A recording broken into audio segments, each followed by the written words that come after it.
too. Okay. Now yo, that's all. Long what tight to push up. Man, the enjoy. Time no day. Country too fine for leave up. Neckar guess. All my men that in guess. I want hold that my candy. Small man, me no vest. Bring mimbo. Now for flow, the bomb mimbo. Okay, I got the link. I'm gonna send to you mentorly. Forget all your sorrow. Loquito. Small boy ready move people. Yeah. Mashallah. Okay. Yeah.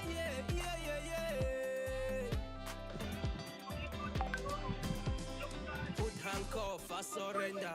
Music don't take me go. Yeah, we don't change calendar. Boys only make that dough. I sent to you on Facebook. Let me send to it to Kenny too.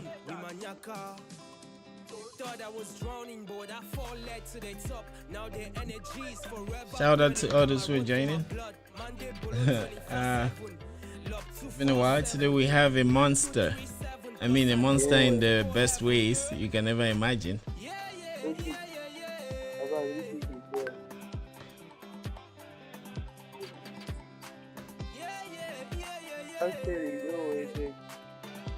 Hi everyone, please feel free to drop your name and perhaps your city where you're at so we could do shout outs. And we often use these moments to share and warm up before we start talking. When I listen to Mike Monster songs, it's always like a roller coaster. Like go round and round, lots of mixed emotions, especially if someone should tour your career. Like you start very energetically and it's mostly about enjoyment, and then bam, you start hitting people with real life stuff. Like when I listen to Johnny, man, like that's just the story of a typical bush faller too. Especially if you're from Kumba, right? Like people would leave and build houses, sponsor their families. That's all what was going through my mind when I was listening to that song. It's amazing, man. Thanks. It's one of those songs that so many people relate to. Yeah. Go along, yeah. I think the guy likes it too. Yo, Ray Spacey, feel free to smoke in here, man. Feel free. Get as high as you can. Now yo, that's all. Long what tight to push up. Man, the enjoy. Time no day. Country too fine for leave up. Neckar guess. All my men that in guess. I want hold that my candy. Small man, me no vest. Bring mimbo. Now for flow, the bomb mimbo. Loquito. Small boy ready move people. Man, why did you pick this song? Like, what took you? This looks, aside the inspiration that is captured in it, it looks like something drew you to it. Like, what was that? When it came to making that song, Yeah. the whole concept around it was to have a nostalgic feeling with your childhood. Okay. Mashallah. So the song comes with a lot of nostalgic feeling. That's what makes it special. Mashallah. Yeah. And before you do this, is it like, do you calculate? Like, if you used to play games, right? Like I was chatting with someone the other day, if you play King of Fighters and the rest, like you don't make any kind of stupid move. Everything is like calculated. If you're doing your stuff, you're waiting and ready to kick someone. So is that how you do your music too? No, most of the time I just go with how I feel at the moment. Okay. When it comes to making a project, I just record with the concept I have in mind there and start selecting what can make it into the album, what's trash, what cannot make it, what needs to be developed and everything. Mashallah. So it's when it comes to the release that I do a lot of spinning, but when it comes to making music, I just go with the emotion and the vibe. Okay. Mashallah. All right. I think we are live, and a couple of people have joined. Let me put one of my favorites, Banje feeling one, and Then can you remember how you were feeling about the Obanje feeling thing? That's a deep song, man. Yeah. Obanje feeling. I made that song. It was a very difficult moment for me, Okay. and I was just telling myself like there's no limit to what I can do, what I can achieve. Like I'm stubborn to the point that I don't need to accept the reality that I was facing. Uh huh. So yeah, it just that Obanje feeling, just that stubbornness, that refusal, denial to give up. Uh huh. Mashallah. Yeah, that's the energy on the song.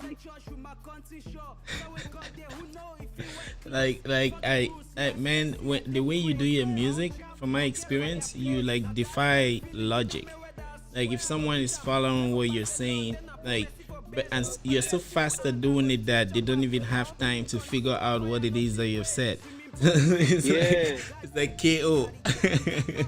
You see what I mean? Like the way you do it, like how you there's this song that you said, I carry colors for clear your doubt. Like before I was to like figure it in my head, you have given the next punchline. Mashallah, So that's the art to right me, there. when I'm writing, most of the time it's bar for bar. It's bar for Uh-huh. bar. You don't have to miss. Mashallah. And I mean it's like a comedian that keeps dropping punchline after punchline after punchline after punchline, man. Do you think when you do it, or is it just like just flowing? Like what is it for you? What is that experience like for you? I think I got to a point where it's just a state of mind, so Okay. it comes effortlessly. Mashallah. So sometimes even when I'm discussing with friends, Mm-hmm. I always see the opportunity to place a punchline in the discussion. I see. So I'll just throw one in. Sometimes I will continue the discussion because it's a state of mind, and it's already a lifestyle. So it comes effortlessly right now. But when I started, I used to think about it, write it down, think about it, write it down for when I want to make music. But right now it just flows. Mashallah. I guess my brain is used to that pattern over and over, so it just flows. Yeah, yeah, I see. And you know the brain is like that. I hear that it's kind of a machine, and it's Yeah, also like the deep sea. There are places that people have not explored, and as you live, you yeah, get to explore it. And when you go to some deep side, you remember. So while you're swimming across, you could say, "Oh, this place looks like that other place that we were in there at the time," and that's how patterns emerge. yeah, exactly. Mashallah. So that I mean, man, we haven't even been on here for a while. A lot of love. There's a lot of love in the comment section. I don't know if you have the time to look at it while we chat, but there is a lot of love from people. I'm just gonna read some of them. Um, Shout out to everybody that's watching. Much love, much love. Thank you guys for the support. Mashallah. There is a I see it Kenny says strong picking them. Shout out to Monster. Shout out to Kenny. Shout out to the biggest colo. And then Edward Tanko says, I was just listening to him on Spotify, then I got your Facebook alert. Boom, there he is. The scariest coincidence, bro. Mashallah, that's magic. So I mean, what you do, right? Music. So I think now we could really like jump from the start. Like Yeah, what you do, the career, life, all of those things in their purest form, they are they are mind blowing and scary, especially as we grow. Because as a little kid, maybe you're just jumping around your neighborhood, playing soccer with your friends, going to farms, going to swim. You grew up in Kumba, right? Maybe you went to Lake Barumbi yeah, once in a while and yeah. stuff like that. But then maybe something happens and then you realize that you can sing or you can rap, but you have to reconcile with yourself about that discovery. So how did that happen to you, for you? How did you know when you first realized that you could sing or maybe synchronize your thoughts and your words with the beat and stuff like that? How did it make you feel, and how did you think of continuing with that flow? I think that the beginning was just me expressing myself, how I felt that day. Like the first I went to the studio, my attempt to make music. So I just looked at some of the rappers that I've been listening to, the pattern that they use in writing, and that's what I used to express myself. And from the first day that I wrote my first 16 bars, after recording, and everyone in the studio was like, "What? Who say come on that talk? Why you talk that kind of thing again?" And since that day, I've never recorded a verse, and I didn't get that reaction. Mashallah. So after like 5 recordings, I was like, okay, this thing is within me. But then you could not see where the music can take you to. You could not even tell if you can pay bills or anything. So I started doing cover songs. At that point, it was still passion. It was just passion driven. I was just doing what I love. I started doing cover songs, and when it got to, I think the ninth cover, The night cover. that's Vector King Kong. I love that I one, did man. that one with Crispy. Yeah. After that one, that was the one that me myself, I felt like, okay, I can get into this and make money out of it. Because people started asking me, how can I support? How can I buy the song? What can we do to encourage? So that was when I know that, okay, this thing is within me and it can be monetized.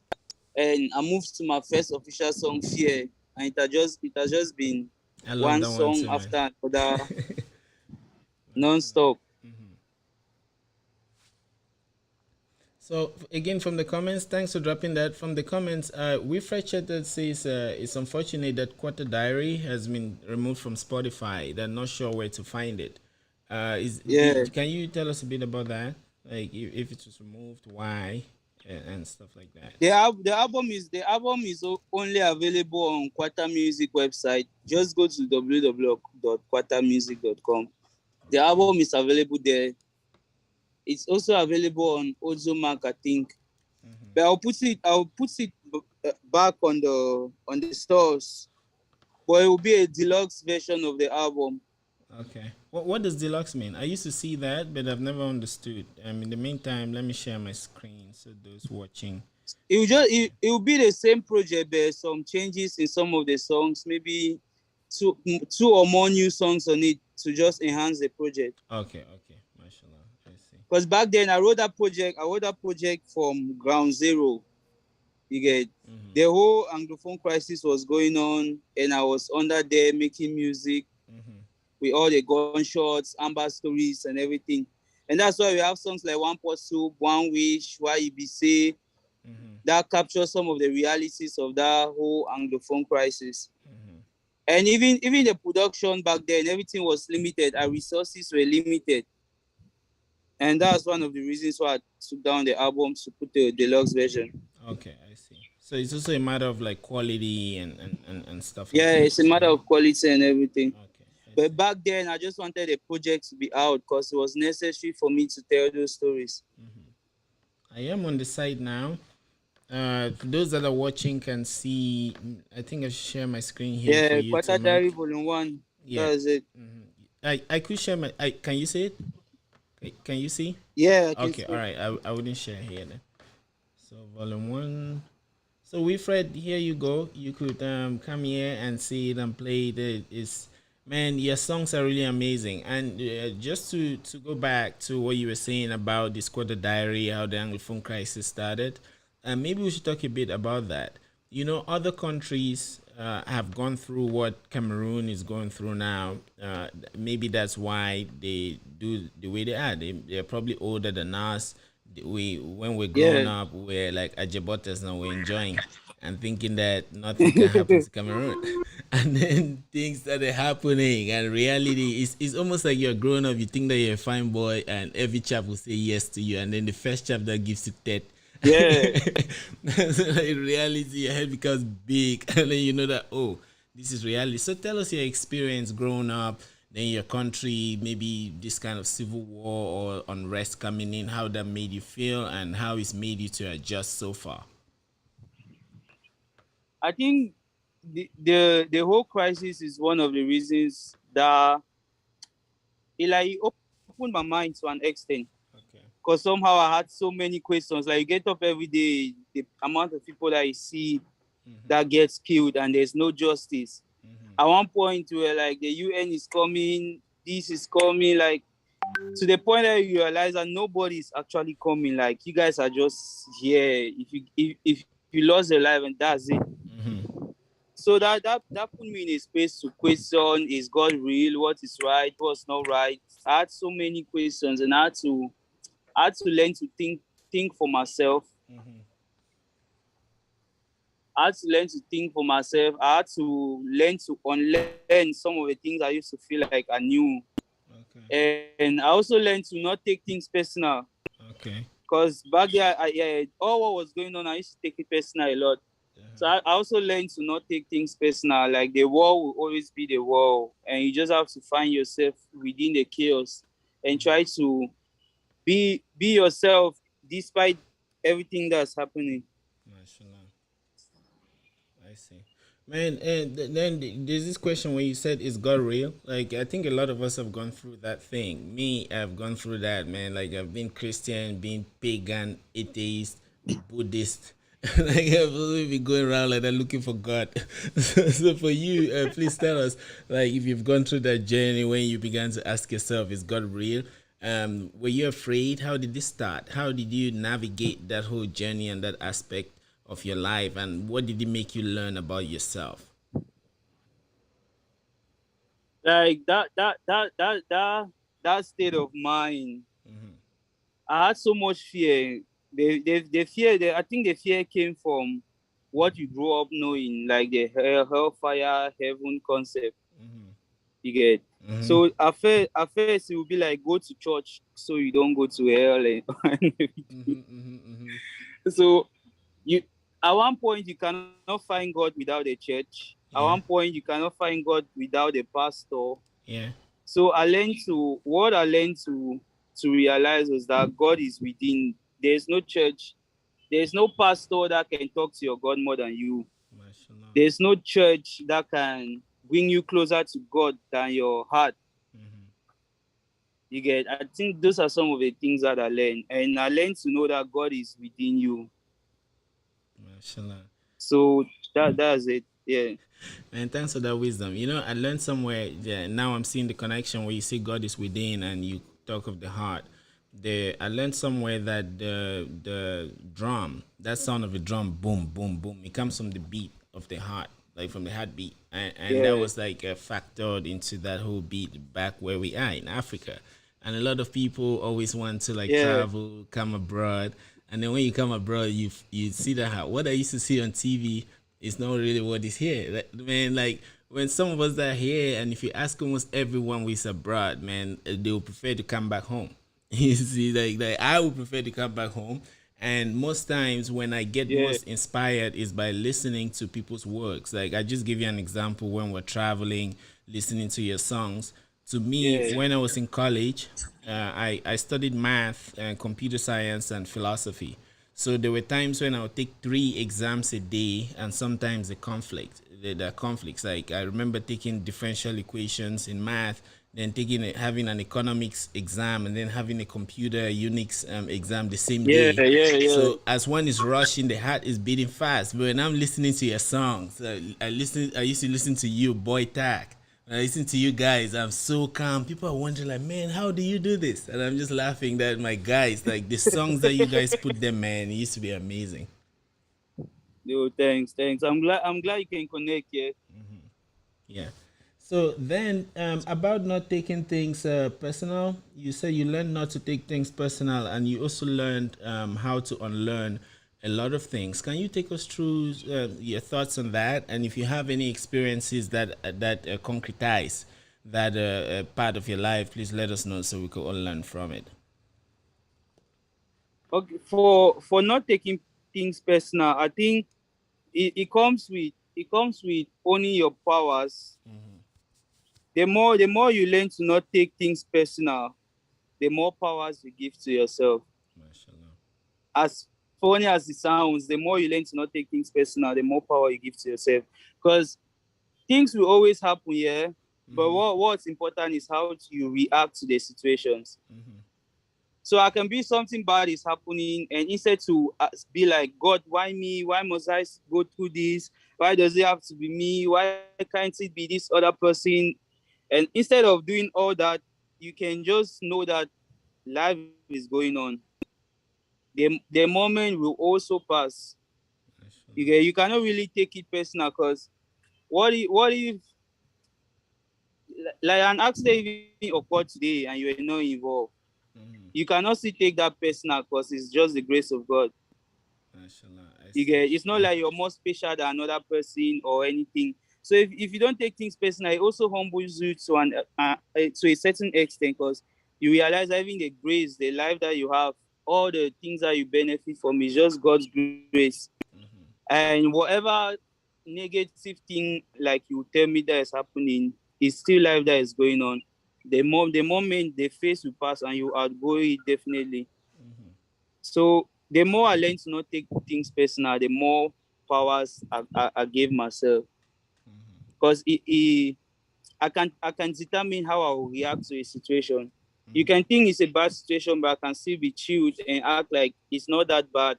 And that it doesn't affect me that much. Mm-hmm. But if I have to take it personal, I'll have so many questions and critique about the situation. Mm-hmm. Mashallah. Mashallah. I see. Then in and so tying that back to life itself and before I drop that, it reminds me of this aspect of life. In the Quran they say that the bird wakes up in the morning with an empty stomach and then it flies out and then it comes back in the evening with a full stomach. You see, so that's it goes out to hustle and it gives in his Yeah, best. And someone also told me a few days back that like what God expects from us for those who believe in God, it's like for us to give in our best. Because most times, circling back to what you're saying, we take things personal. We think that we're special. And just like how we're saying, it's like you see ladies now, especially for boys, when they're growing up, you see girls, you think that no girl can tell you no. And then you're walking yeah, and done man, done man, you're walking when one girl gives you that. That's when you start understanding that, oh my God, life is different. Like you need to hustle. So then, yeah, like that bird that goes out in the morning to hustle and comes back with an empty stomach, you the artist, right? You start a career probably thinking, oh, I'm the best. I got this buzz. I'm gonna be the king. The Jovi, Stanley, and whoever is there. I don't mean you in particular. I mean anyone. yeah, Jovi, Stanley, and not to pack. Watch me, and then you stand on the mic and you rap. Nobody likes it. So how does one? How what do you have to tell people that it could be art, it could be anything, man. It could be beignet and beans that you want to sell. You think you have everybody, but what are those things that people who take such endeavors need to have in mind, and so that they can keep doing what they're doing, and at the end of the day, come back like that bird with a full stomach? I think the first thing will be finding what works for you. You find what works for you, and when you find it, just run with it. Mashallah. Like know what works for you, and when you find it, just run with it. Run with it and never look back. You get Mm-hmm. because I believe that you cannot put a fish on land and complain that the fish cannot swim, Yeah. or take a chicken and aim up and say no, this chicken has wings but it cannot fly. Mm-hmm, mm-hmm, mm. Definitely, Oh, duck fowl. Oh, duck it will fowl. not. You get yeah. Yeah. So know what works for you. Know what works for you first. And me, I truly believe that anybody can be anything that they want. Okay. I honestly believe that anybody can be anything they want. Like if you listen to my Vibes Clinic album, there's a Mm-hmm. song there, Find My Way. Mm-hmm. And I said something, repetition is the father of learning. I heard that today and I Like was like, whoa. through repetition, you can learn anything. Whatever you know today, it just came from a constant pattern of you repeating that act. Mm-hmm. And it becomes a habit, definitely. If it's a skill, it sharpens the edges. Mm-hmm.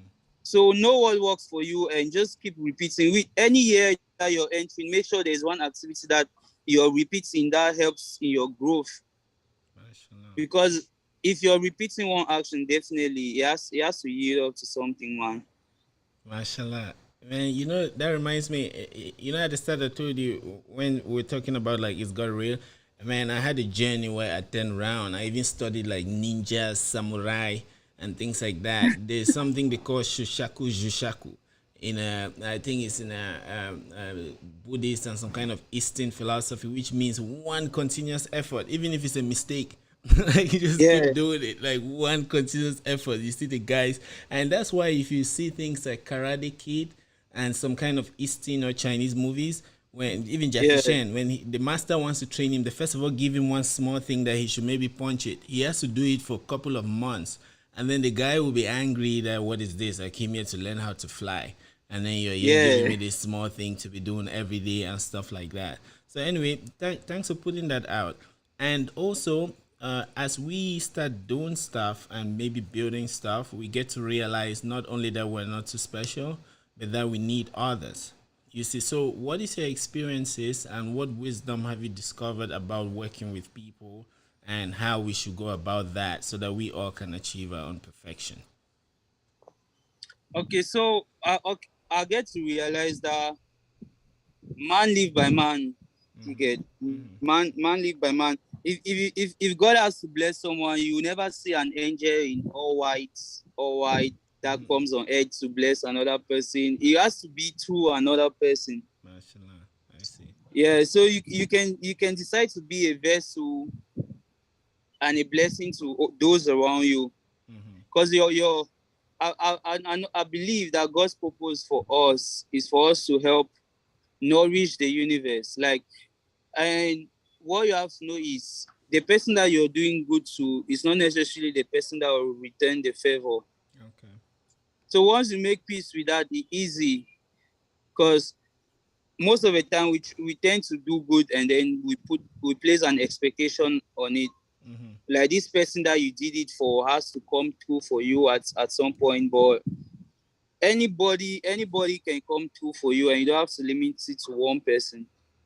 And if you have to do good, just know that you're doing it for yourself and not even for the person. Do it because that's who you are. That's who you're trying to be. So we are just vessels to help each other flourish. It goes back to the way people tend to do charity. Most of the common norm for charity here, someone will just go to an orphanage, give whatever you can give, take pictures, and come back that you've done charity. But I feel like the real work has to start with your circle. Who can you uplift that's around you? Who are you uplifting? Who are you motivating? Who are you helping them make money? Like me, I count my real friends from friends that can help me earn money. If I know you and you've never helped me earn money, I don't feel like you care about my interests like that. Mashallah, I see. Yeah, so just start from your circle. Start uplifting whoever you're working with, whoever you talk to every day. Just start from that party, and there's so much healthy and positivity that comes from supporting each other. Mashallah. And I hope we can learn that, man. And because when I look at other countries, like here in the States, I work a lot with Indians. I used to work with the World Bank. So I would work with like 200 Indians. You need to see the way those guys work, man. Like, and when you are there, first of all, I said 200 Indians. Maybe you should ask yourself, how did they get there? It's one person Yeah, that gets there. He brings another one. Who brings another one? Who brings another one? And before you know, they are there. And even the Jews. Even if you look at the Jews and the other societies that I've always been monitoring here in the States and everywhere I go to as I travel, I always like to explore. And I noticed that like the more people come together, the more communities that come together and try to be there for each other, the more they blow up. So that brings me now to the point about blowing up. A lot of people today, there's mental health issues where we go, people going mad because and it's to get worse when virtual reality really gets here, where people can just put that thing in their eyes and maybe experience things like porn and other kinds of stuff. The minds will just grow mad because the signals, especially digital signals, are faster. Imagine, because we transmit these signals via electrons, and electrons go very fast. So, but your body reacts slowly. So, if you want to follow the emotions that online activities give you, you'll just be depressed for the rest of your life, and you'll not be able to sync with reality. So now a lot of artists, when they come, they really want to blow up, right? And in your experience as an artist, perhaps you have gone through that. What do you have to say about that so that those who want to come up with things, it could be a web developer, it could be an artist, it could be shout out to Clendola, it could be a comic artist, it could be another artist like you. What do you have to say about blowing up, about life, and about the craft that they're doing so that they can all be on their feet, thoroughly grounded as they head towards that moment where maybe they've always dreamt of? I think the easiest part to blowing up is make sure that your loyalty is on the art that Okay. you're focused on. You get, Yeah. if you're loyal to your passion, the passion will definitely provide for you. I think that one is even in the Bible. Like your talent will put food on your table. You Mashallah. just have to trust that. So especially in the beginning, the focus should not be the money. The focus should be the passion, fueling the passion. And in a long run, that passion also shows that it's also loyal to you. But when you lose track of that, it gets difficult, honestly. Okay. So the focus should just be the art, whatever you're involved in, that passion that makes you want to do it. That passion should keep being your drive. It should never stop being about the passion. And then if you're an artist now, you could have that passion, but the passion in itself will not really give you bread. You see, and so maybe then you need to work with like managers and stuff like that. For those that are coming up, or in your experience as an artist, what kind of infrastructure do you need? And also from us, the fans and consumers, not just fans, even air conditions, like for all of those of us that like follow and love your works, what do we need to do Yeah. in a perfect world in your head? What is it that we need to do to like consume your music as much as you put it out there, so we have this perfect virtuous circle where everyone can really thrive? They get the inspiration they need, they give you back maybe some exchange in terms of money and what you can use to produce more music. What do we need, and what are those that we lack so far? Okay, for there's a part into monetizing your talent. There's always a right way to do things, and all of us can learn every day. You should have an open mind to never stop learning, never stop improving. You get, when I started releasing songs, there were no platforms that people could buy songs through mobile money. But people, let me say, people that are involved in the tech department, they never stopped trying to look for a new idea, look for means that we can develop streaming platforms. And right now we have platforms like Oxplay, Musical, that you can easily get songs through mobile money. So in the long run, all the efforts that we were putting in the beginning got monetized somehow. Mashallah. I see. So for anyone starting a career, you just never stop learning and improving, because there are people, whatever field that you want to get in, there are people that are already doing it and succeeding in it. So just learn from them and never stop. Don't keep don't have a close up mind, basically. Mashallah. And for those that are supporting, I always tell people one of the biggest gift that you can give me is to just share my song. When you listen to my song and you believe it's good, make sure another person listens to it. Like just share with a friend, share with your brother, your sister, anybody that's around you, because everybody needs good music. And once you share, you add another person to my fan base, and the list keeps going. The family keeps growing. So it's just that sharing of songs, that's the most important thing that I count on. Mashallah. I see. Oh, Gislan Haman says a shout out from Silver Spring, Maryland. And I see here Awa Inane says a small picking way to move people. Yeah, I remember that from Luca Lokito. And we have a lot of love, man. There's a lot of love from the comment section. And did you ever Yeah, dream? I'm seeing my people. Yeah, did you ever dream that this will happen? like when you were growing up, that little kid, or maybe tell us about your childhood if you can, and if you haven't said that anywhere, especially where you grew up, the quartier itself, some of the things that they helped you see about life, so that we could really see and connect more with you and perhaps learn from it. Like, growing up, I grew up in Kumba. Mashallah. I grew up in Kumba, and most of the time I was dancing. Like my whole secondary school days, I was dancing, and from dancing to so many songs, it got to the point where I started feeling like I have to make my own songs and everything. So it's just that transition from dancing to making music. I think since 2016, my whole mindset has just been about the music. Okay. And growing up, I always knew that I have the skills in writing, because even in my secondary school days, I used to write a lot of poems. One of my favorite subjects used to be literature. Up to now, one of my favorite subjects is literature. So it's just a passion of writing and expressing myself in words. I think that's been my biggest drive all through growing up. I see. Now, what was your favorite cartoon in Kumba, and how did that really shape you up? I know what I'm Bonge asking, Road. man. Yeah, sorry, continue. I grew up in Bonge Road. Oh, I grew up okay, in Bonge Road. okay.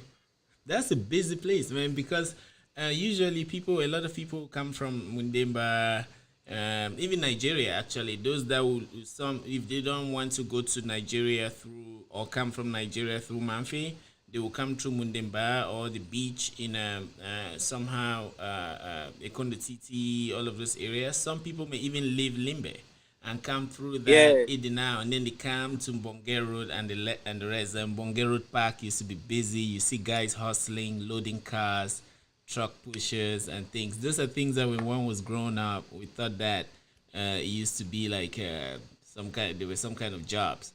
But nowadays, sometimes I actually go and get inspiration from things like that. Yeah. So what are some of the activities that you experienced as you were growing up that really shaped you to be who you are today?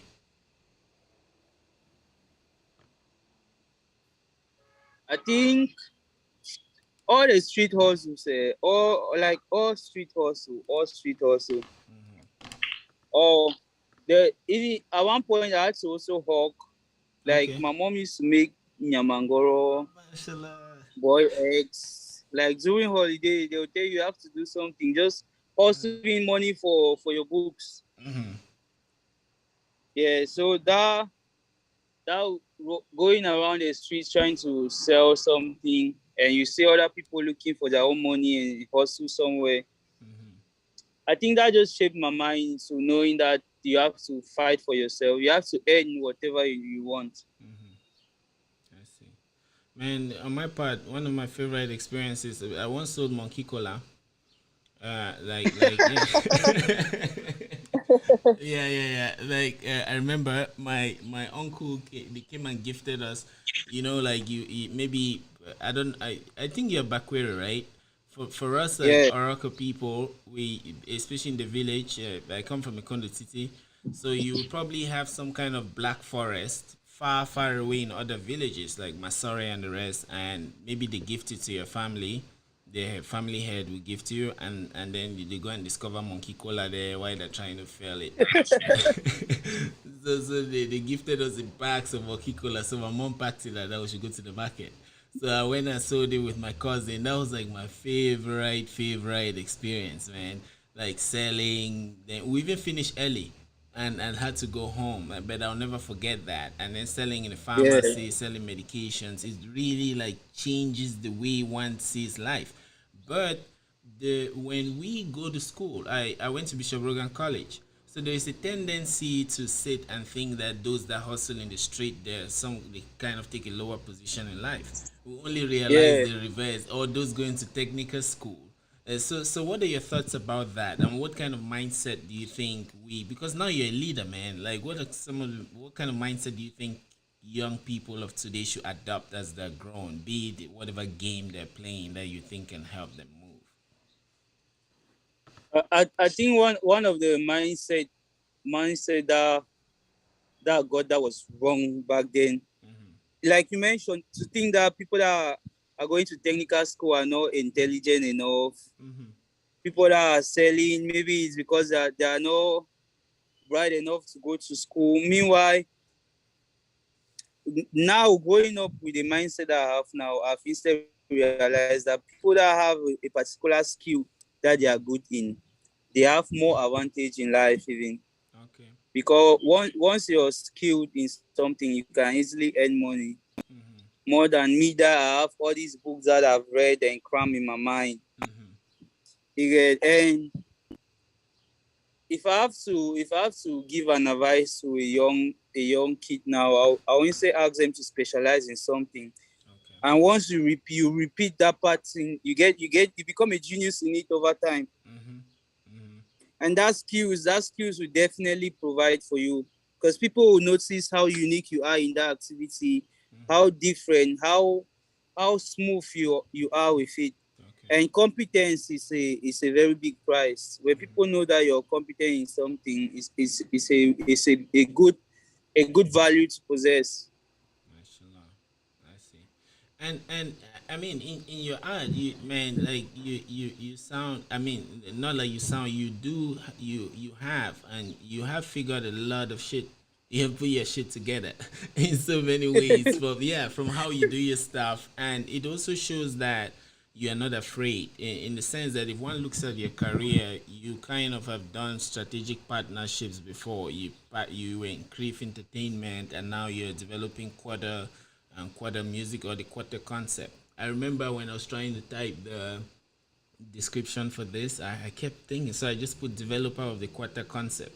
So and I used to follow some discussions online. Some people will say, okay, Jovi is developing the Mboko concept, but that's not really new because Lapiro and the other people that had done that. And then someone said Mike Monster is actually developing the Quata concept, and it hit me that, oh, I've not heard this before.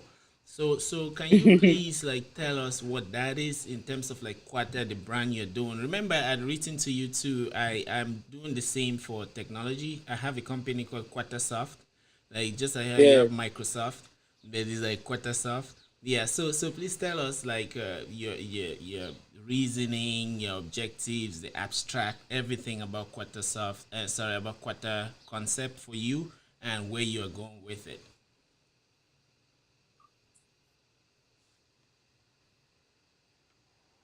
Did you hear me?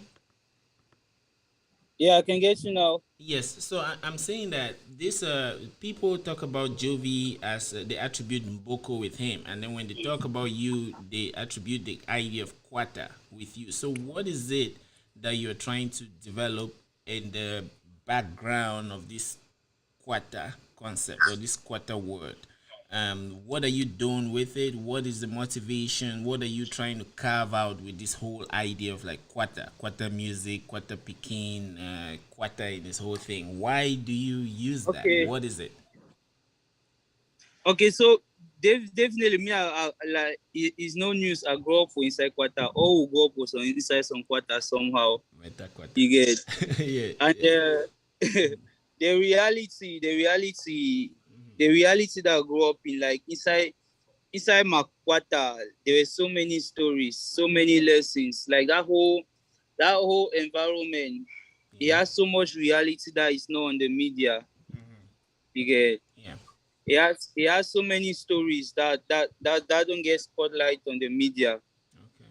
And even the language should use and communicate for Kwata. It's more simple, but then growing up, if you talk pidgin, they like say you're not smart, you They don't say know you be book, you bushman. never go to school. They say you be bushman, man. Where you talk Fiji, when it say you be bushman.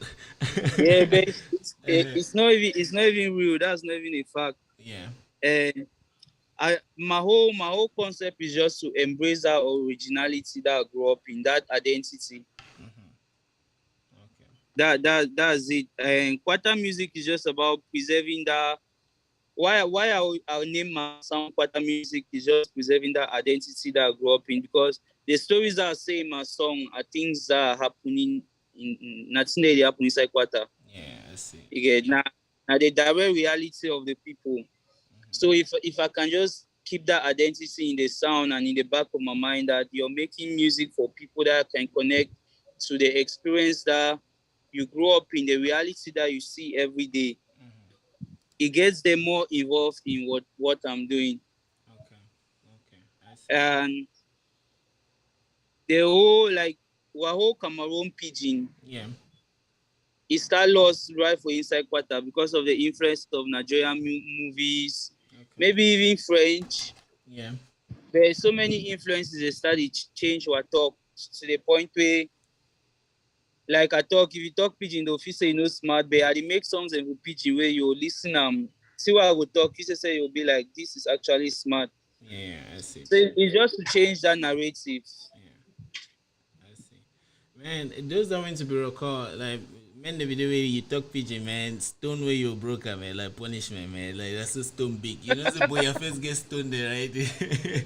So, only punishment that they will give you, man. Or sometimes, even if you don't, like, what's, mommy mistake talk, country talk, women, then, like, Yeah. you have prefects that they have spies everywhere, even the principal or someone they will be getting spies everywhere that go around listening, and if they realize that this man makes a slang in pidgin, they just write a name down, and before you know you have to break stones, man. So to some people it's a kind of experience that when I sit back and look at it now, I don't know if it was correct, not correct, right, not right, but thanks for putting that out there. It really shows us that we should embrace stuff. Because Yeah. language, man, language is magic. Just imagine that you want to talk about like the bottle of water that you're drinking, but you don't have the word for it. You'll be like a stone. You see, like, you cannot speak. Yeah. You see what I mean? You cannot speak, man. But then coming back to that point where you could paint realities with words, tell people how you feel, what you do, and give chaps in the Cartier big talk. Man, it's really, really, really like something that makes us human, and it's really magical. Then for guys like you that take it and then make music, make money, change people's lives, it's really something to cheer for. And now in your experience, yeah, I think I heard that you guys moved, your crew and a lot of other people had to move from Boya to Douala, and Yeah. because of like the crisis. Like, can you tell us about that experience? Why you took that decision? What are the benefits that you have seen so far? And what plans do you have? If you have plans of going back someday? The truth is we didn't take the decision. It Okay. came, we had no choice. Uh huh. Yeah, we had no choice. The shooting in Boya got intense, really intense at one point. Staying there would have just been stupid because they were killing guys for just wearing black on black. Like you just wear a black t-shirt, go to the road, and you get shot for it. Oh. So the rigs. If you keep dreads, like back then, if you keep dreads, Mm-hmm. your Yeah. dread. Mashallah. So there are so many things that were the insecurity, the level of insecurity Mm-hmm. was too much, and moving to Douala was the only option. Okay. Yeah. Yeah. And when we came here in the beginning, it used to be tough. Like everybody that is on an adventure, Yeah. the beginning is always tough. Mm-hmm. But somehow, man, you find a way. Mashallah, Kwata Pikin. Yeah, Kwata Pikin, Obanje feeling everything, man. You bust inside Douala, so make one, two move. And then you make the big moves, and we hear from you, man. It's really amazing. Like it shows a lot of courage. And I don't know about other people and when they consume your works, but man, I can't really express. There's some fire that keeps burning, especially the song you did with Jovi. The first, I think that's when I first heard of you. But before I say that, let me read the comments. And there are many comments. Babila Fonyoy says, when you be the talk pigeon for corner boarding school in Jaka, the thing say, they think you came from the trash bin. And then, oh, shout out to Herman Ikinde. Shout out to Herman. He's here. He's here in America. He says your first album was a bomb. I really do love it. That's some Herman Ikinde. Then Ghislaine Haman says, she says, preserving our identity and staying rooted to where we come from is very important. I love it. Many people often get lost in their present and future. They forget where they Yeah. come from. Yeah. And then Ghislaine Haman says, Che, I remember when they used to punish us in boarding school because of pidgin English. Now a man they even do essay in pidgin. And BBC and BBC, man, BBC has started doing pidgin news. It's a whole thing. Yeah. Yeah, they're receiving Creole. Yeah. Yeah, you remember Rick Ross used to sing that he's with his Haitian folks. We speak in Creole. Creole is like pidgin from Yeah. Haiti. Yeah. Yeah, Creole is like Yeah. pidgin from Haiti. Yeah. So yeah. So about moving to Douala, man, and how is it so far? Like you moving, the reaction of the people around you, because I know they call all Anglophones Bamenda, and there's some kind of a low lying race. I'll not say racism here in America. It's be racism, but there's some kind of low lying discrimination in the form of Yeah. tribalism. Did you face those? If you have experiences, please let us know. And if you have means of solving those, please let us know too. Like even if I have, I will not even notice because I don't really take things personal like that. Okay. So even somebody does something expecting a reaction, you likely not get it. Yeah. You Okay. get so I cannot even say the concept or the mentality here affects me because most of those things I don't even notice them. I don't even have the time to notice whatever is going on. My focus is mostly on my journey, on my growth and all that. So even when we move to Douala, Uh-huh. like being in Douala, we still act like we are not in Douala. So it doesn't change our mindset. We focus on our work. You just know that you're in a community that the people can connect to you, they relate to you because the environment is the same, the streets are the same Nangamboko, mad people everywhere, Uh-huh. Okada people, hustlers, shop owners. It's the same reality, just the language change. Okay. But the people still feel the same Cameroon, same experiences like you. So there's no much difference. There's no need to say because you're in Douala, you have to do this, do that. Just stay you no matter where you are. I see. And that's just what's going on. Mashallah.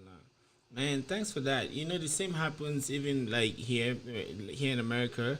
Although it's some kind of different because there's information asymmetry. We get to lose a lot of detail because in secondary school also we are taught that slavery ended back in the 1800s. But man, when you come, they have just put makeup. You see, and then racism and all of this is still happening the same. But if you take it personal, then you get lost. You see, but if you know where you come from, what you're doing, and that's how people come abroad, hustle, build their mini cities back in Cameroon and stuff like that. So I hope we all can understand that. But now there is also a major mismatch between what happens online and what happens like on the ground. So you as an artist, as you're in the forefront on the ground on many things. There are experiences that you have, just like Tizi Panchak says, I don't hear it in the women, they need to hear them. You see, like due to your position, you've taken a position where you see life with the lens of your career and experiences. What are some of those things Yeah. that are really clearly different? That online is one thing, maybe exaggerated, and offline is something reality. And what are some of those things, especially to youths that are coming? The other generations will be onboarding into social media, so maybe they'll start getting trapped in some of the bubbles around. So what are some of those things that we I need to think know? I think what's no what one thing that's online that's really fake is the boiling lifestyle. Like for Okay. you to think someone is boiling, someone is living the lifestyle. You Uh-huh. get. I, Yeah. I feel like I used to get lost in that because if I take a picture with all these champagnes living the life, it's just the moment.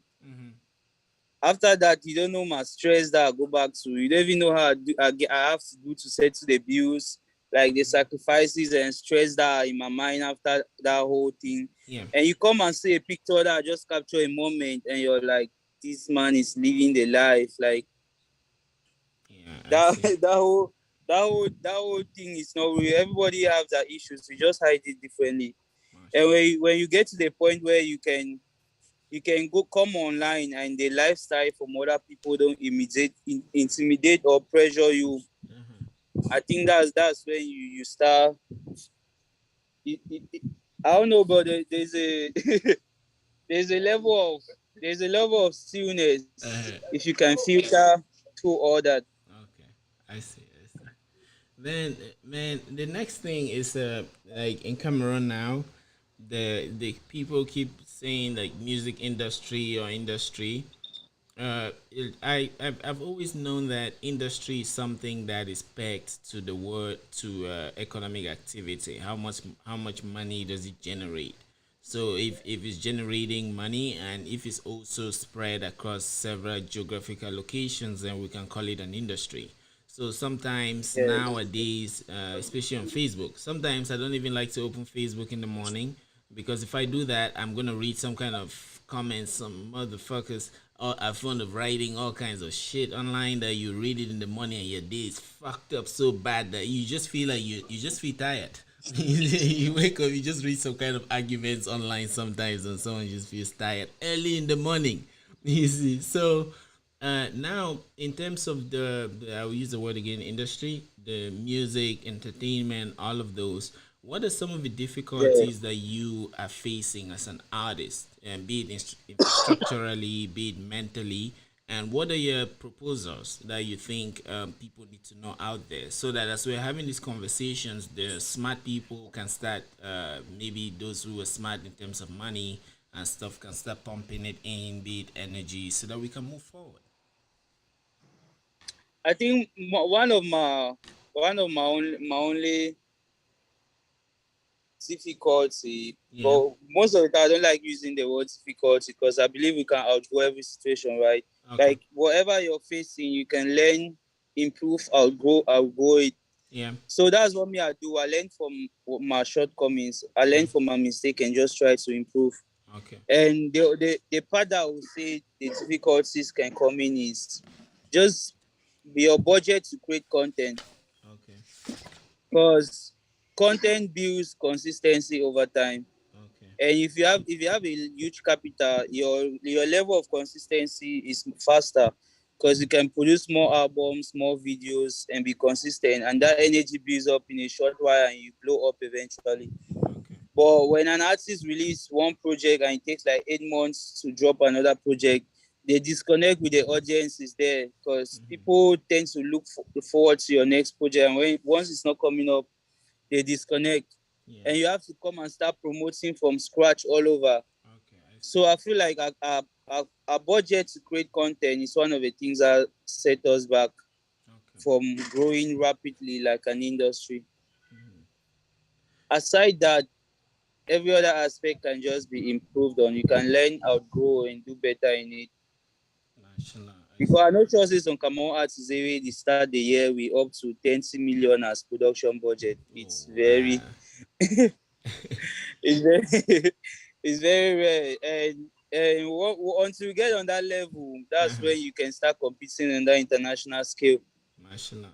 If they give you that money, like 30 million, what are you gonna do? Man, I'll definitely be the one of the like the best artists you find in my generation.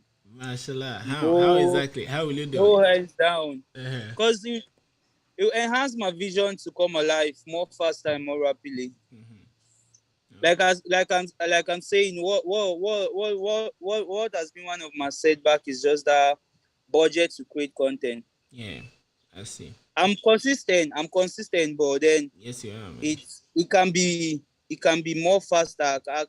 The speed at which I make songs, if I have to release with that speed, man, there's no I don't think anybody can really will be able to match the level at which I'll be putting out content. Because I can make an EP in a day. Mashallah. Not any kind of EP, like an Mike EP that you Monster. listen to and be like, Uh-huh. you get. I can Yeah. make an EP in a day. So imagine how much content I can create in a year if I have an unlimited access to budget. Uh-huh. Yeah, I see. Man, you know you're talking now. I feel like to stand, man. I feel like to fight. Like the spirit that is in you, I can feel it from here.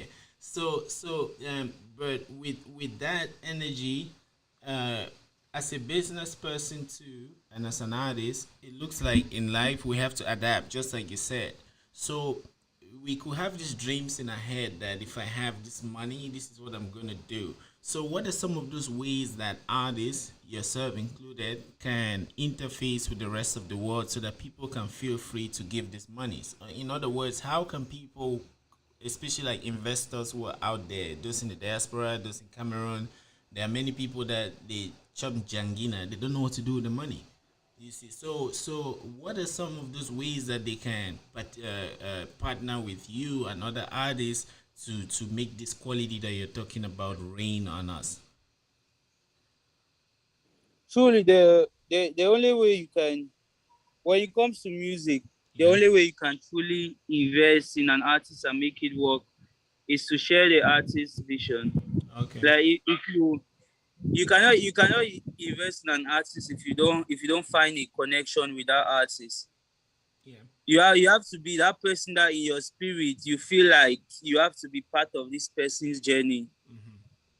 Because music is deep and it takes a longer period of time to generate the income. Okay. And if you're investing in an artist that you're not connected with, Yeah. whatever difficulties you guys face on the way, you will get discouraged.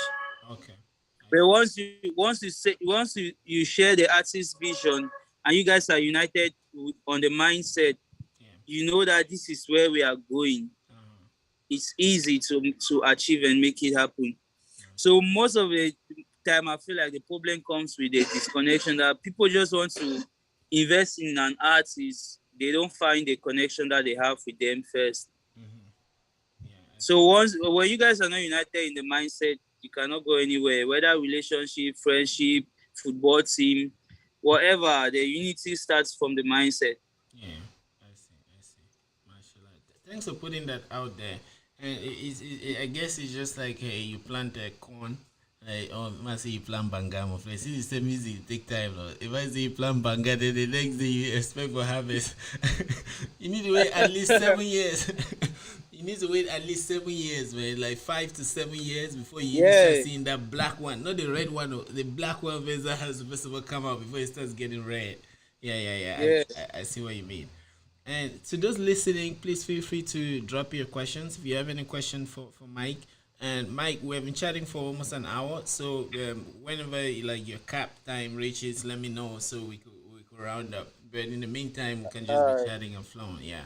And I wanted to shout out to Stuck in the Middle boss, our partner AK Flex. He's one of those that all those who want to start podcasting and stuff like that, and please reach out. I'm gonna pin his comment right now to Stuck in the Middle partner AK Flex. He's one of those that really helps me set up Topo Spaces. He designed the logo of Topo Spaces. Did everything, man. Like he taught me. Like I just heard that he does podcasting and I reached out. He was very warm and he and the brother helped me set up the whole of the space that you see. So those who are interested, hit him out and you can see how you guys could work together and partner. So thank you guys.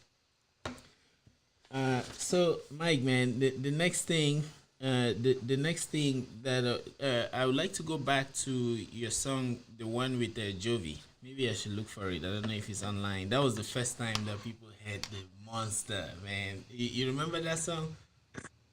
yeah. Yeah, but there were some controversies around it. People were saying it was leaked. It was like, what happened around that? Can you tell us about that whole experience?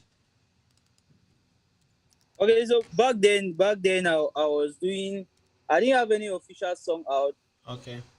Me, where I was just this young kid aspiring to be a rapper. So I was doing cover songs for every rap song that inspires me. Yeah, I did a cover for Kendrick Lamar's Drink. I had a cover for Ice Prince Aboki.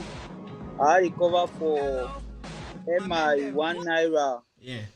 I Uh-huh. had a cover for Lil Wayne Faded. Are they online? So then, Those other songs are nah, they online? not all. I think Okay. the first one that officially released was N word. No, but before N word, I did a cover for Boam, Okay. The Jovi version. And This one? yeah, yeah,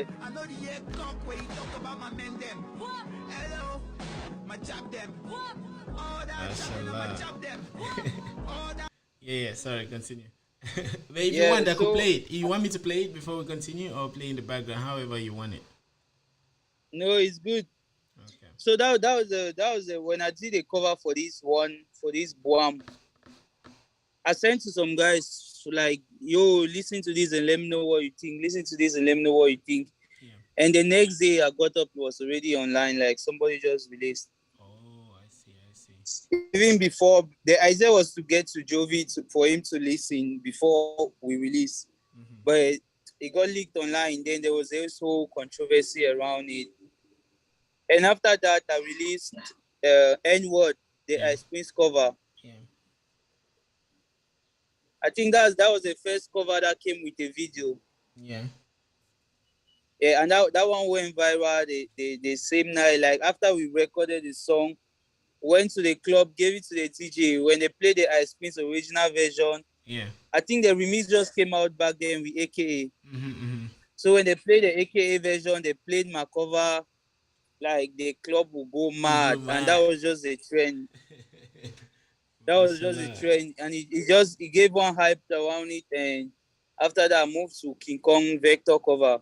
I love And that that was one, my man. last. After the Vector cover, that was when I was like, no, I'm done with covers. Let me move to my first official single. And that's when I released Fear. Okay. Man, I love the Vector one. To me, it has that Obanje spirit in it. Yeah, yeah, Then yeah, yeah, yeah. it has that. Then it's crispy, right? Then crispy to just took it to another level. Yeah. And to me, it made me really feel nostalgic because I think you guys did it on UB Street. Like it was UB Yeah, Street, right? yeah. So I'd been Inside out UB. of Cameroon. Yeah, I'd been out of Cameroon for a while. I remember when I first got to UB. I don't know if you or anyone else has experienced that, but you know, Boya is kind of cold, right? So when I got to UB, no parents there to tell you what to do, and maybe the first few evenings you decide to take a walk. So I went to walk on that UB Street. It was cold, fresh. So I felt some kind of fresh air, and then the reality hit me that I'm on my own. Easy. So walking on that street, like I will never forget that feeling. When I'm walking, I know that I can go to anywhere I want, but I know that I have to report to my parents. I know that after UB, I may have to look for a job, but I also know that I may not have a job. So when I was walking on Yeah, that street, like all those thoughts used to just jump into my head and just go off and on, off and on. So when I saw that song, I saw you guys walking on that street. Then there was a part that this crispy hit his chest like that. I was like, man, it pumped me up yeah. so bad. Yeah. So and it was very simple. Just a very simple video. Like, how did that come about? How did you guys design the concept? What What did you have in mind when you were doing that? No, that concept, I think I watched one Kendrick Lamar. That Okay. was when I just started listening to Kendrick Lamar. Uh huh. So I was obsessed with Kendrick Lamar's vibe. You guys look alike. And You guys look then alike, he man. released one You know that? You guys look alike. You kind and of Kendrick I've heard Lamar. that a lot. You're right. Uh-huh. Sorry, continue. So there's this Kendrick Lamar video. Kendrick Lamar Pusha T. Mm-hmm.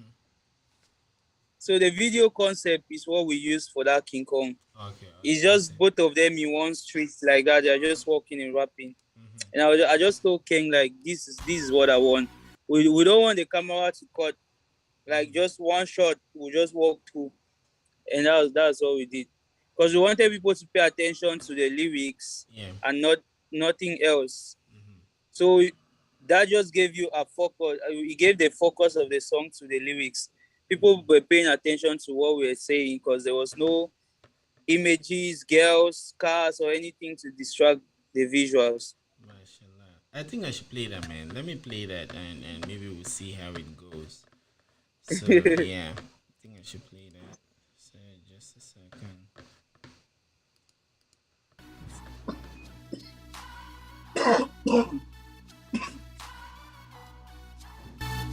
Let's just crack it. Shit. What? What? Look, when I bust this it up boy with a sing song. How they trick this rappers like not ringworm. See them girls going crazy, they go ding dong. Wasabi knock chest like not King Kong. King Kong, she got me on a ringtone. Ask about me, I make it seem like a fiction. It's a pity how these rappers think they do it wrong. Step in my lane, I go toast you like not ping pong. Trying to make money, no time to waste. No time for that talk, let these idiots hate. The same money talks, I wanna talk more. All my competition dead, face to the floor. But me, my D, make her cool down. So the body over claim, he need to calm down. Say crispy to the boost, he need to shut down. If my style infects your nigga, grab sit and sit down. It took a long time for me to get here. Now I style and I king for this frontier. Rappers throw a line punches, how they gon' flare. Me don't kill the Babylons who become here. We leave the kingdom, shooting non-stop, almost see machine gun. Crispy at your door like ding ding dong. Lighting up my chest, almost see King Kong. King Kong.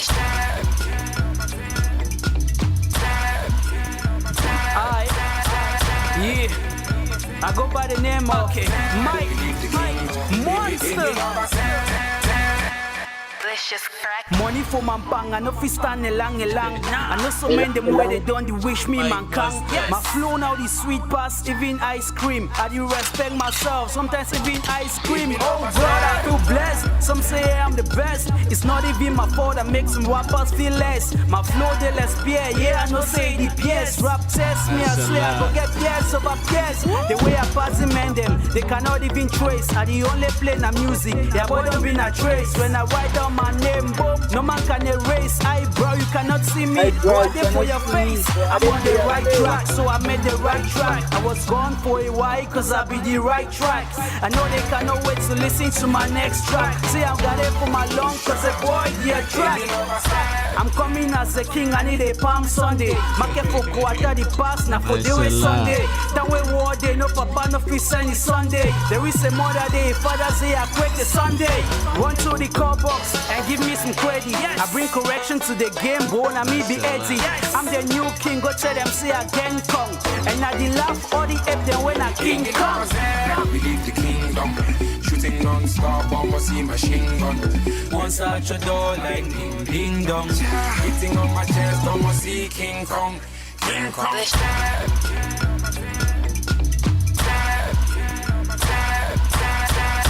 Hey. Mashallah, man. I mean, man, like you know how people take how the cocky beans, they grind it and put it as a bundle of cocky. Man, you take energy and package it like that into something and just give it to us, man. It's really, really, really, really amazing. You bundle the whole thing, like bundle it and give us. And man, when people that you grew up with, when they see what you've done or what you do like this, what did they say about that? Man, everybody is just amazed. And the good thing is the most of the people that are around me are people that have been supporting from day one, like from the very scratch, when it was looking like nothing is there. Yeah. And they are still the people that are supporting now. So it just feel good to see everything come alive. Mashallah. I see. Boy, that was a hot bundle of cookie there in terms of inspiration, man. And you know the essence of cookie now, those are the street.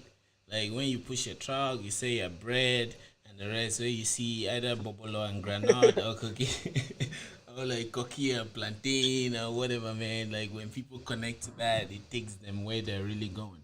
And about Crispy, what's he doing these days? I hope that one can get him here so we get a chat and hear some part of the story too. I think Crispy is good. He putting out new music. He released a couple of songs last month. Okay. He's doing his own thing. He's good. Okay. He's good. I see. And do you get to go back to Kumba? Because I remember, you remember when Disonge was coming. I don't know if you participated when Disonge started at this hotel. he used to do a lot of music competitions where he would like he pumped in a lot of money. Can you remember that period? And Yeah, yeah. did it help shape you in any way in your music career? That did I? Did it help shape you in any way? That whole Nah, thing. nah, Okay. no, but like they didn't see my whole music journey. They saw me as a dancer more. You get, and then when we moved to Boya now, that's when the whole music thing got to the next level. And most of the work that I did within Yeah. that came out. People around town never really had much influence. Like it took them by surprise. Yeah. Yeah. I see. Yeah, Kumba.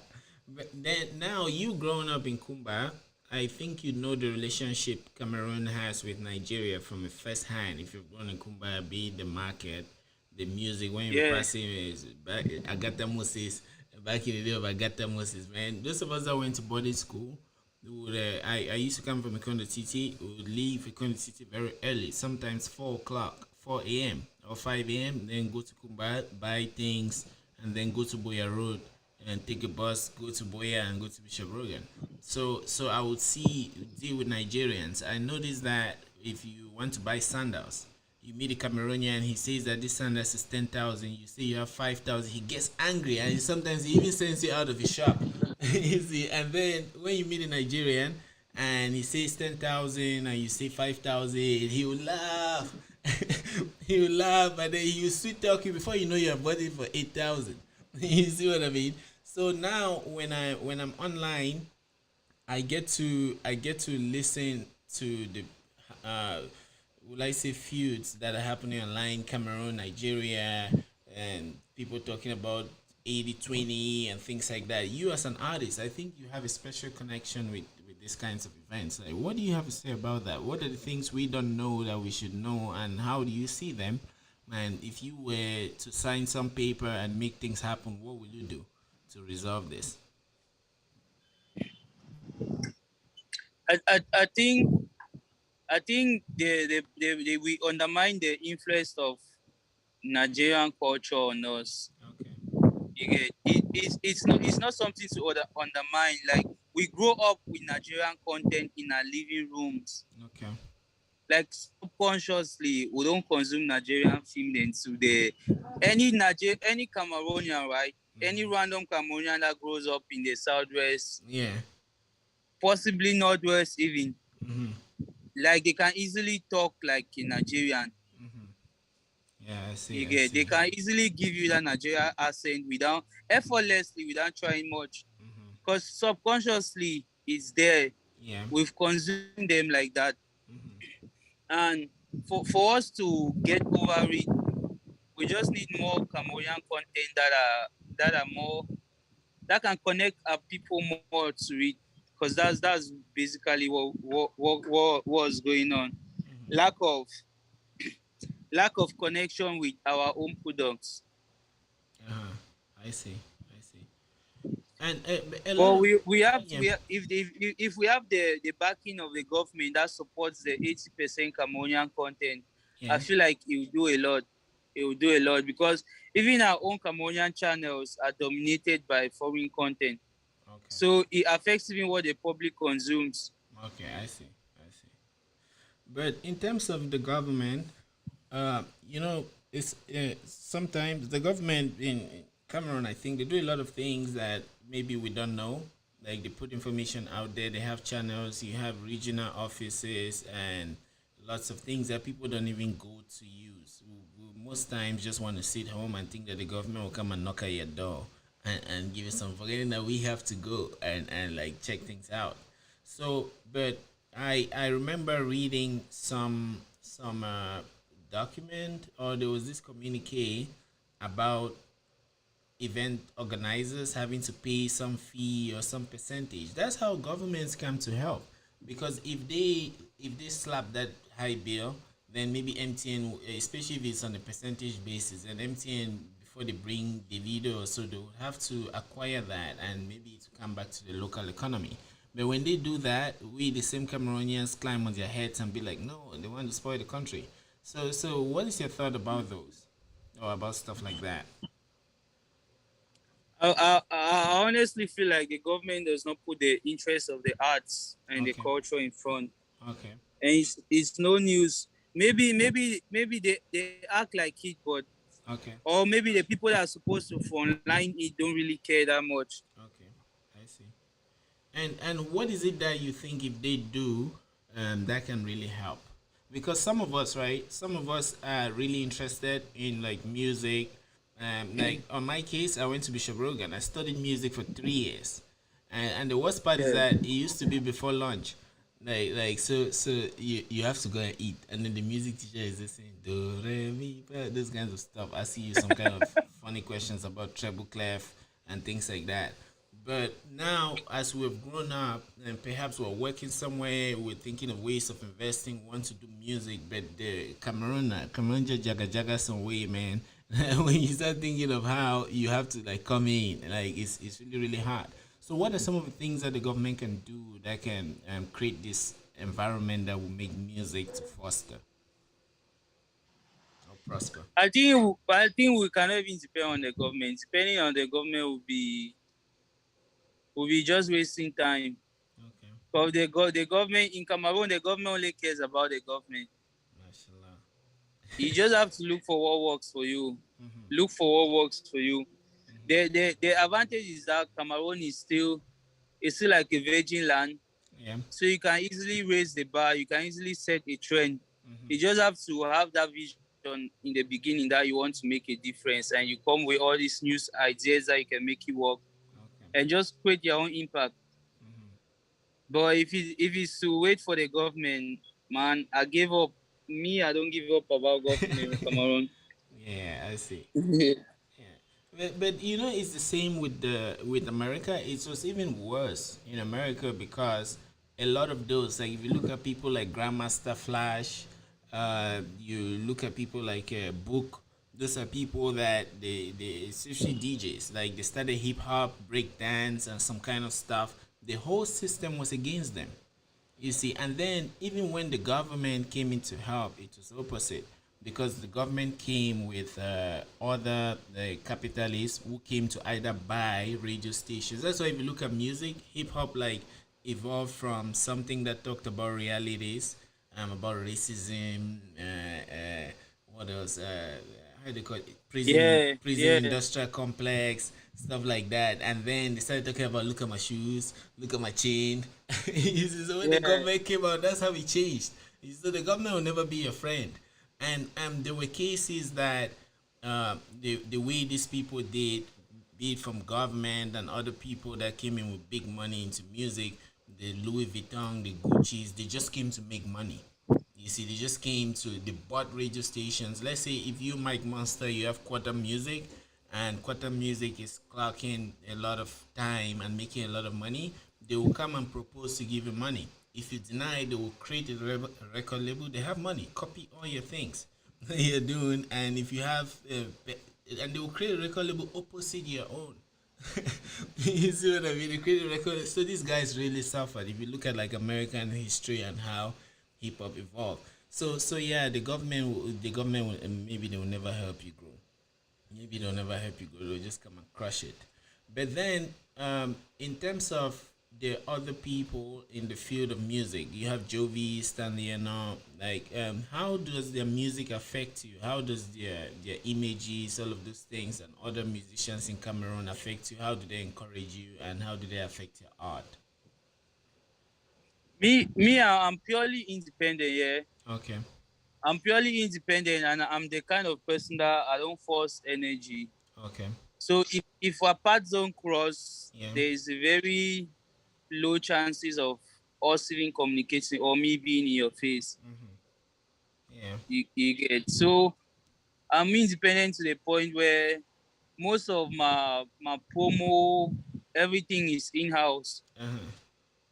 Yeah, I have I my see. directors that I work with, I have my producers that I work with, I have my promoters. Like everything is just an independent body, and I just try to expand and grow. Like I don't even look at there's an industry somewhere Yeah. within the whole Kwata music.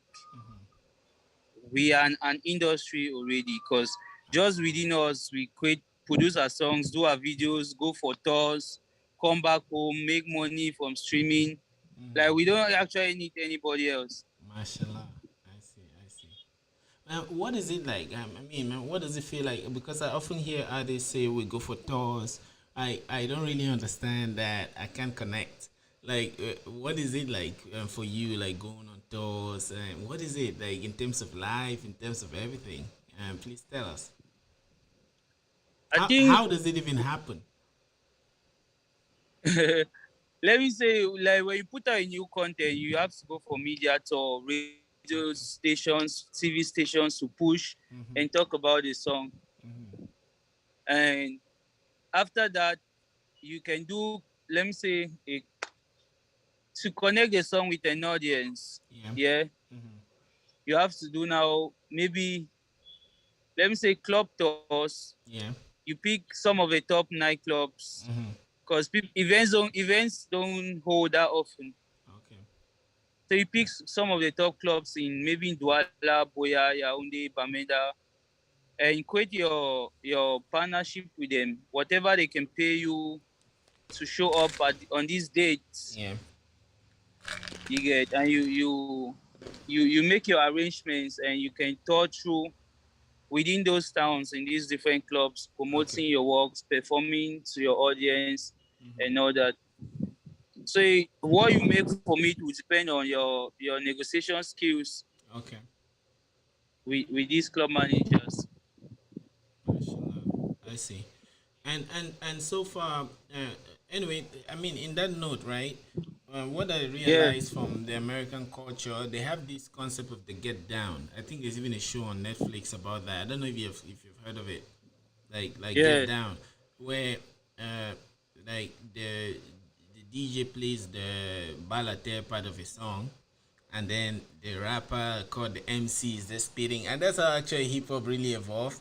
And then so imagine in Cameroon, they say the quarter crew, like you guys, different MCs, DJs are just putting different get downs, be it Ben Sikin, be it Bikutsi, and MCs are just spitting constantly from one balate to the next. That is, just take only the climax parts of the song. Is that done in Cameroon already, or I don't know? I'm just asking. Is that done, or if it's not done, do you think it's something that can really be great for the culture and other activities? It's not done. Even if it's done, it's mostly in small scales, in smaller audience. Okay, okay, I see. I think what one of the things that me I plan to do Yeah. this year, apart from my album project, is to launch the Kwata Pikin Cypher. Okay, okay, okay. Yeah, I So see. I the see. the con- the concept is to just pick a reality in a day, and you rap about that reality at that moment. So I will not even disclose all of the idea now Yeah, right yeah, now, yeah. but the That's first fine. edition will drop this month that's coming. Okay, And from the first edition, people will get the whole concept behind the Kwata Pikin Cypher. But mashallah. that's one of the, because I feel like ciphers are one of the things that revive the hip hop culture. Yeah. I see. I see. And we were just waiting for the right time to start putting out contents like that. Okay. So this year, that will be, I think this is one of the years that we'll put out more content from Kwata Music. And the Okay. Kwata Pikin Cypher is one of the projects that are in line with it. Okay. I see. I see. And in terms of that, in terms of that domain, right? Uh, how do you think is gonna change the whole? I mean, it looks like your contribution to, and it looks like a move that you're making. How do you think it's gonna affect like the whole culture in Cameroon? And then, what kind of beat are you gonna use? Are you someone that you cling to a particular beat very religiously, or you just take any beat and just do your magic on it? I take any genre, any beat, any genre. I Okay. only mean myself to a particular genre. If you listen to my album, it gives you a chance to get an insight of the kind of artist that I am. Okay. Even if you follow up the way I release music, I never release two genres like if I release dancehall now, the next thing you get will probably be hip hop. Yeah, The next thing will be an Afro beat. The next thing I will be noticed. soul hip hop. Like there's always a switch in my next release. You cannot really predict my last release. Like from random thoughts to local Lokito, nobody saw that. Yeah, man. I was like, what? And before I noticed, I was already enjoying the music. Before I even had time to judge that what is this dude doing, I was already enjoying the music, man. It's Yeah. amazing, yeah. So me, I don't limit myself to any genre. I just go with the vibe that comes. Yeah. Immediately I connect to the beat. I'm in. Okay. And for the changes I feel the project is going to make is just to expose Cameroonians to more Cameroon rap content Yeah. and give a different perspective to ciphers. Because I've listened to the way people do ciphers all over Africa. Yeah. It's almost the same shit all the time. Okay. So it's just to give a different approach to it. Yeah. I see. Okay. So the first edition of the cipher that will be launching will be Bag Market Cipher. Okay. But So for market. me saying Bag Market Cipher, you can start picturing what's coming. Yeah, yeah, mashallah. Yeah. I will be waiting, man. Please, when that comes out, let me know.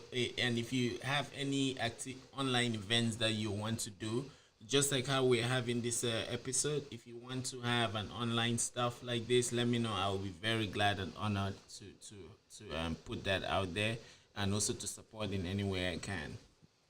Uh, Yeah. So I think we can be rounding up now. I see it's getting dark over yeah. there. I'm Yeah. losing light. Yeah, I see it's getting dark over there. And Babila Fanyoy says Mike Monster Elephant is the only versatile rapper that can switch from hip hop rap to soul to jazz rap. Yeah, I think I vote for that too. It's really amazing. Yeah. Man, from my experience, like I said, seeing your work is really amazing. It doesn't just it's not just rap. It makes me learn more about myself because when I see the work you do, it unpacks other things in me and it inspires me to work in my own domains to keep pushing. And I Yeah. hope others to experience that. Is there anything that you want to say that maybe I did not ask or it did not come up as we're saying before we wrap up? Nothing much, man. Just peace and light to everybody that was watching. Thank you guys for connecting and thanks for the support. Thanks for the support. More music for this space. Let's just crack it. Yeah, sorry, go on. Yeah, so it's just thank you to everyone that was watching and Babila, special shout out to you, bro. Much love. Mashallah, mashallah. All right, Mike Monster, thanks, man. You know the drill. Like you guys are putting out much work there. We will be waiting to see more of Kwata uh, content from your record label and your crew, and we always know Yeah. that we'll get the best from you. And please consider Always, this, always, yeah. always. And please consider this as one of the first episodes out of a countless number of episodes. Whenever you have anything to say, please reach out and we can just always arrange something and get out there. Definitely, bro. Definitely. I appreciate your time. Thank you too. Yeah. All right. Have a good one and remain blessed. Yeah. Uh Yeah. Bye.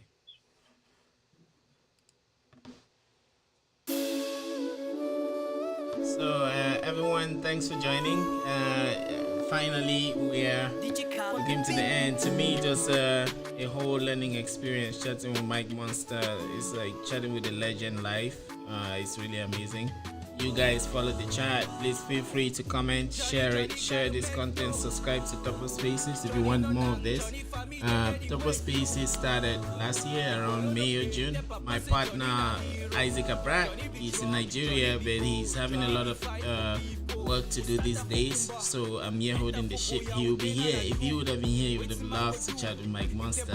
And that's just to show that the spirit between Nigeria and Cameroon is really something that we can explore and make something beautiful. Because at this point, Topper Space is kind of headquartered in Nigeria. So when I hear people say Nigeria this, Nigeria that, you can't break through in Nigeria, I don't understand what they're talking about. Thank you guys. Without you guys, nothing here will happen. So thank you. Have a good one. Reach out if you want to chat, if you want to talk, if you have any questions, feel free to reach out. Ciao.